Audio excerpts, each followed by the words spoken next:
Hello everybody out there, and welcome to another episode of the Talk That Talk Show with me, Barry Holmes. And we are here for episode 259 of the Talk That Talk Show. And I'm just happy to be here with you guys for another installment. It's been an eventful week.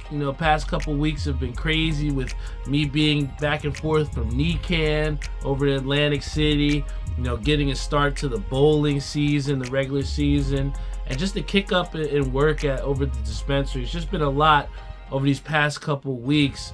But, we've had a lot of great things go on, and I'm just happy to share with you guys all the things that's been happening. And first and foremost, I want to thank you guys who continue to tune in every single week. Big shout out to my boy Jeff, tuned in on our Instagram live stream. Also want to give a big shout out to everybody tuned in on Facebook, whether you tune in on YouTube afterwards. My boy Chris White, big shout out to him. Guys, I wouldn't be here if it wasn't for any one of you all who tune in. My boy Brian Spahn, who's always, sending me different information throughout the day, telling me about different episodes. It's his support and support like, that from every single one of you all out there that continues to keep me motivated and humbled. And I'm really excited to tell you all out there that we definitely did hit a big time milestone, which I want to share with you all today. And when I looked this morning, I had alluded to it in earlier episodes that we were closing in on this number, but I am happy to say that Talk That Talk Show has eclipsed 30,000 downloads across all streaming platforms. I want to thank you guys so much. Anyone who's tuned in, whether you've downloaded, whether you tuned in on our live streams, all of you guys have combined to get us to 30,000 downloads. And I'm very humbled when I saw that number. And I just think about all the times that I was, coming off of work, recording every Friday. I thought about all the different guests that I've had on the show, all the major news that I've broke to you guys on the show.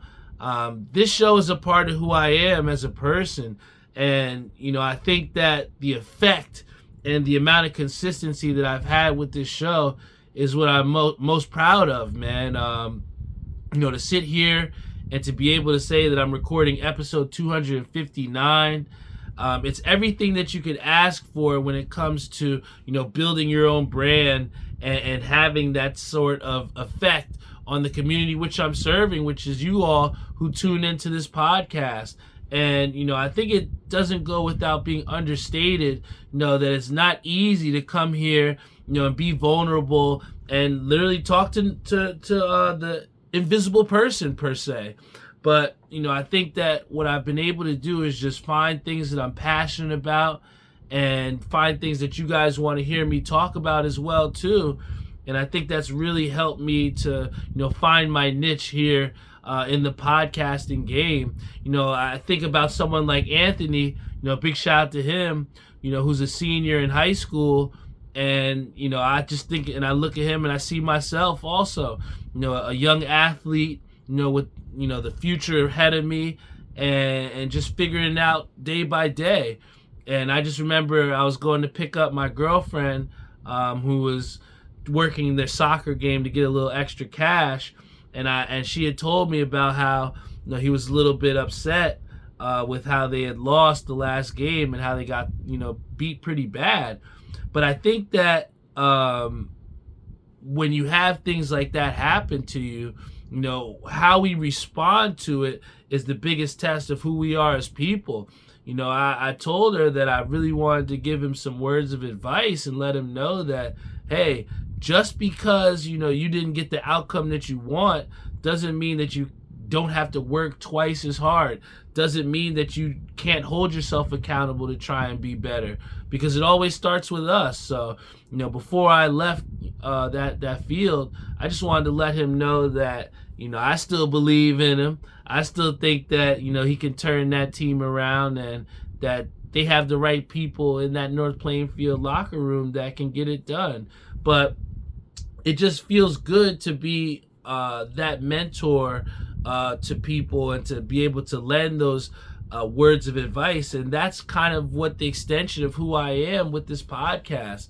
I just try to let out all that I have going on inside my mind and my heart, and just try and use it as teachable moments so that everyone out there can take something to themselves and help it apply to be better. I like to really, as I've gotten older, be a lot more reflective.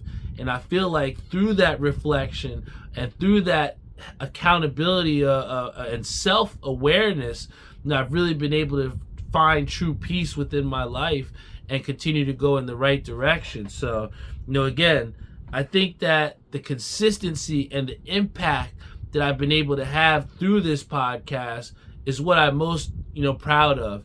It's good definitely to have 259 episodes, have people like Coralista tuned in on our Instagram live, people like my father who, constantly motivate me to be a better person and challenge me to be great.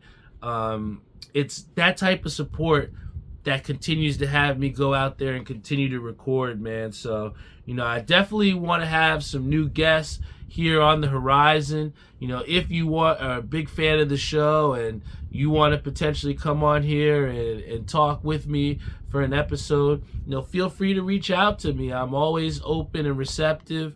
If it makes sense, we'll have you on the show. But I definitely want to continue to challenge myself to get some new guests here on the show and keep it fresh, and also to get some off-site recordings.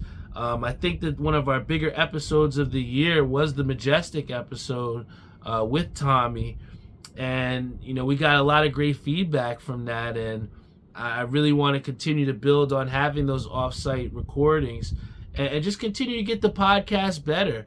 I think, when you continue to get in a pattern and you repeat the process, it goes without saying that sometimes things can get into a little routine and you want to freshen things up a bit. And, Isaiah had said that to us multiple times over at the store about, how we were doing great and how we're on this path and we're doing great and knocking down these milestones.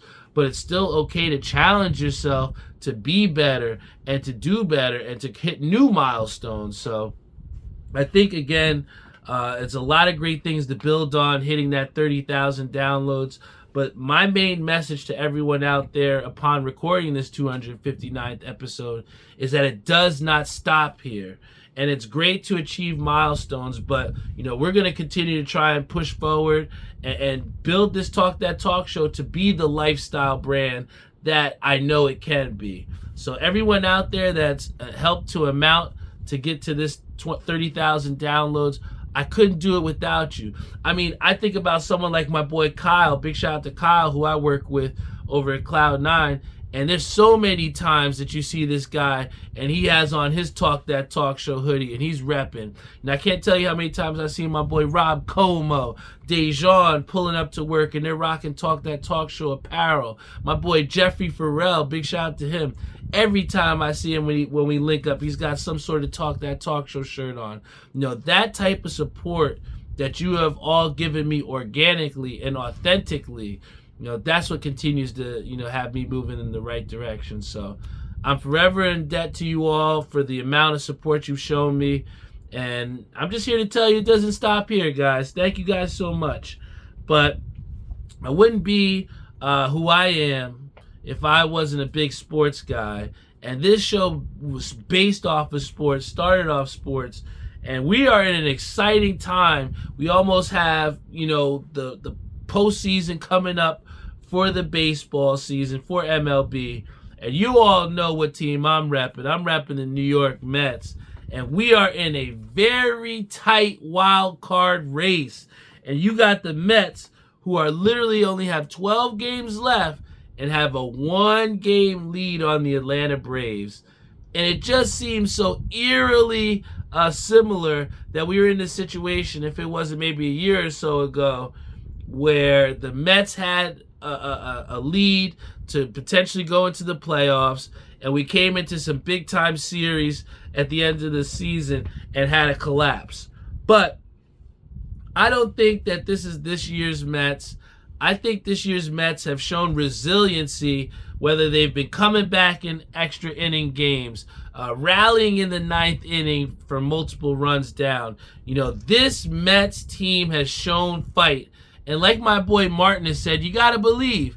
And what I believe in is the guys that are wearing those blue and orange jerseys. And I think that what we have to say with the Mets is the fact that through injuries, a lot of times we've seen that in cases with, look at the Braves. The Braves were looking like they were going to be a shoo-in to run away with the division with Acuna, but then he goes down, and then you see multiple other players on that team go down, and now all of a sudden, we're looking at a team that's on the cusp of missing the playoffs. So on that reverse end, I'm looking at the Mets and looking at a team that has weathered the injuries, right? And I think that that's what really comes down to it in the grand scheme of the MLB, is that too often times we have teams that are utilizing injuries as excuses for failure. But what we've seen is those players on the Mets step up. You look at someone like McNeil who goes down, and you have Jose Iglesias who continues to go hard. I mean, this guy is on a 10-game hit streak, and he's hitting 340 in the month of September. It's almost like we haven't lost McNeil, right? And then you have a guy like Lindor who's been playing absolute out of his mind in clutch situations. And you look at a Mets team that is suddenly very dangerous and feeling confident in themselves. And when you look at it from a grand scheme of things, it's very, very difficult to beat a team that's feeling confident, man. So I'll say this. Even though the Mets have a very tough schedule looking forward, they got the two games against the Nationals to end this series, but then we got 4 against the Phillies, 3 against the Braves on the road, and 3 against the Brewers on the road. So the Mets are going to have to play 6 tough games on the road to end the season.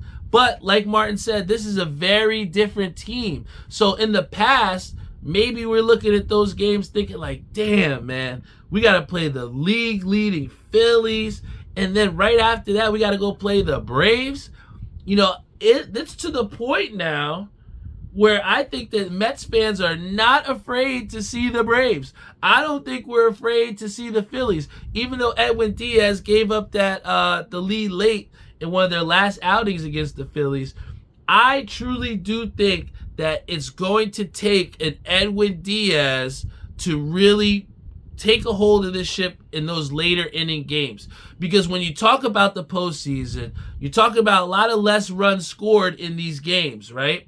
And when it comes to later in the inning, you need that shutdown closer that's going to be able to shut the door. You know what I'm saying? So I'll say this, man.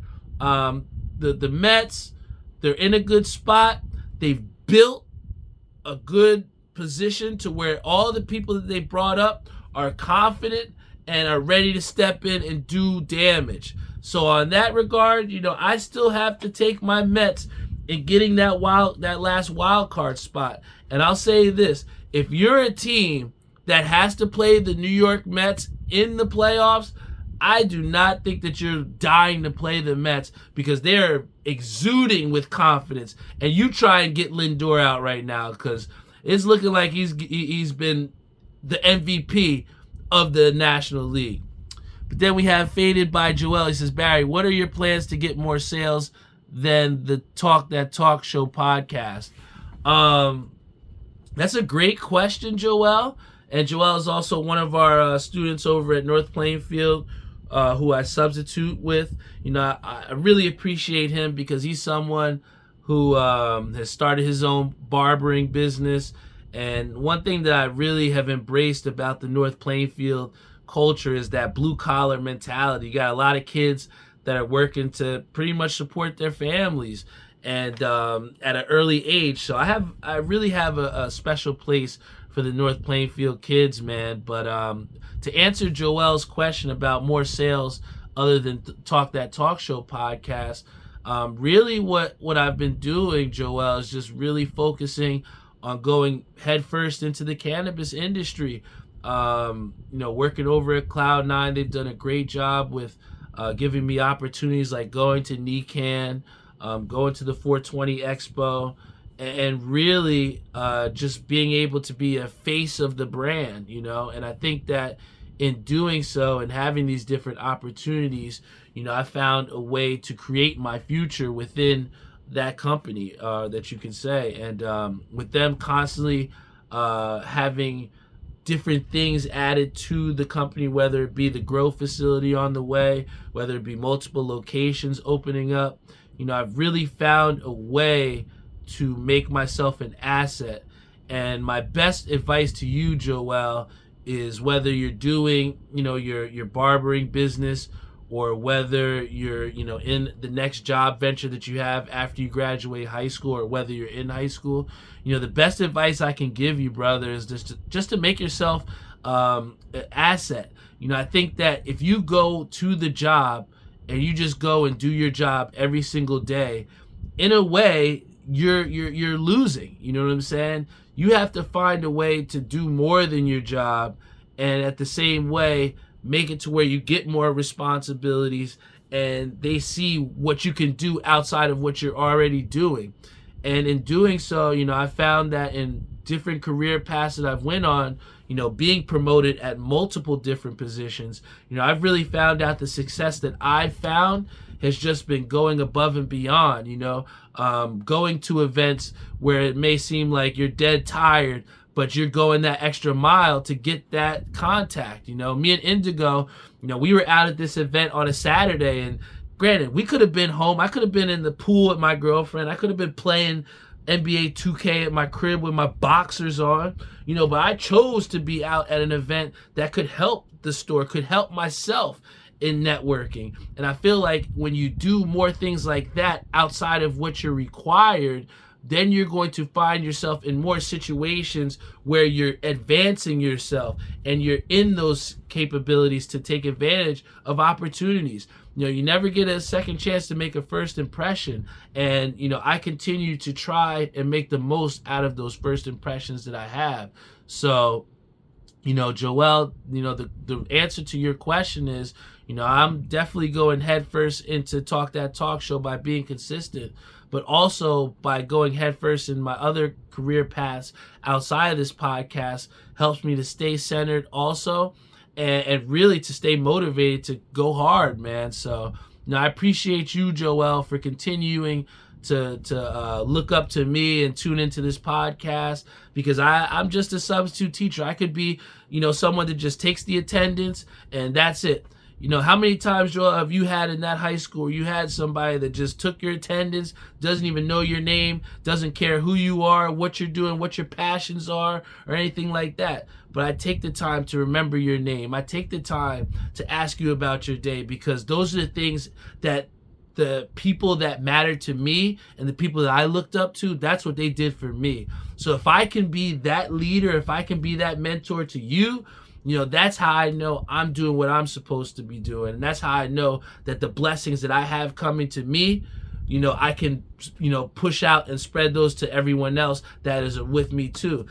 Dutch says it all the time. Big shout out to King Dutch, who's tuned in on our Facebook, but he says that he always wants positive people around him. He wants people that are, progressing in the right direction with him, because, I feel like when we were out at some of those NECAN events, and when we were at some of these cannabis events, people in the industry that were much further than us, are looking up to us because of the influence that we have. So I think it's very important to kind of tie that into one of the quotes that, really stood out to me. But I want to, I definitely want to have Dutch here comment on it if he does. But hear me out, brother.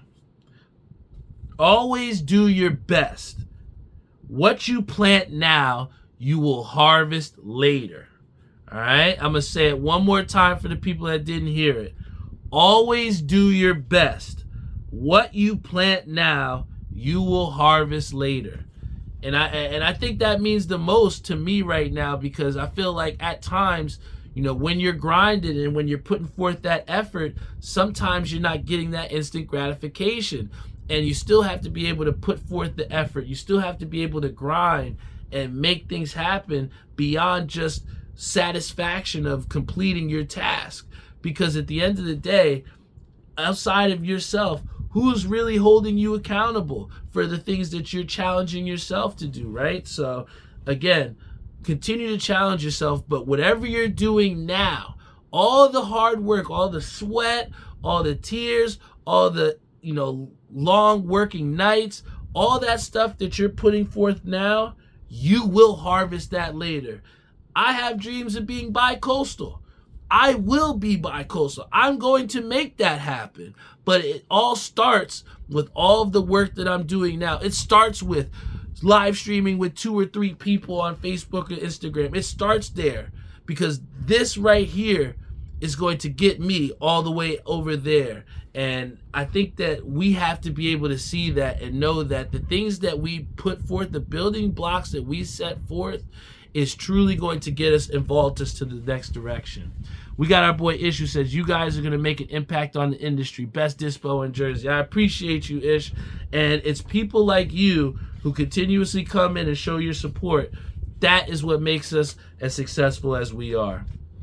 But I'll tell you this, guys, that, the reason why Cloud9 has been able to work as well as it has is because we are a team that knows our roles and we excel in those roles. And the one thing that we were able to do this past Sunday was we got a chance to watch the Giants game. And I think one of the toughest things to watch with those Giants was that you saw a team that had the capability to win. They had multiple times to win that game, but they were missing one key piece of their team.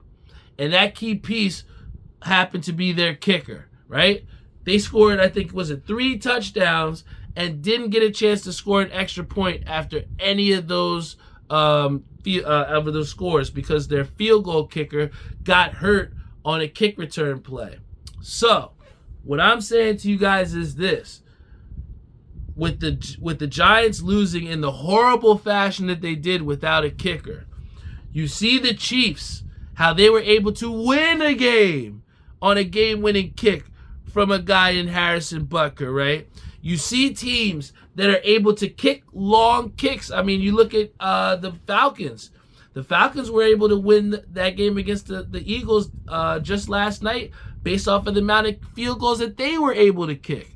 So I'm able to tell you guys, is it safe to say that kickers are potentially the most important position in football? I know it's safe to say that the quarterbacks are, because they're the one calling the plays.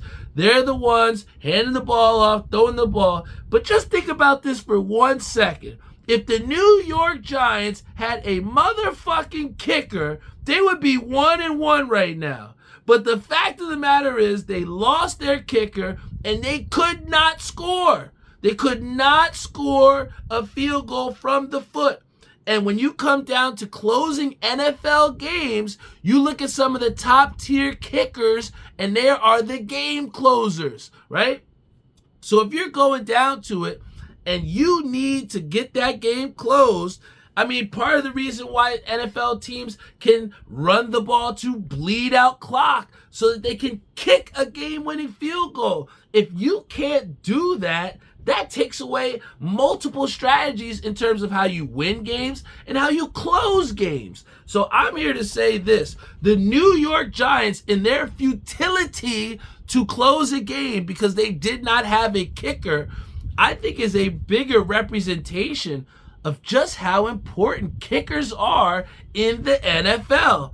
Had the Giants had a kicker, they tried their punter. The punter could not kick an extra point. Now I tell you this, are we at the point that we should maybe carry 2 kickers? I know that's always safe to say that you want that extra roster spot for maybe an extra outside linebacker. Maybe you want a young rookie stud cornerback. But if you carry that second kicker, now you're not in a disadvantage if you lose your kicker.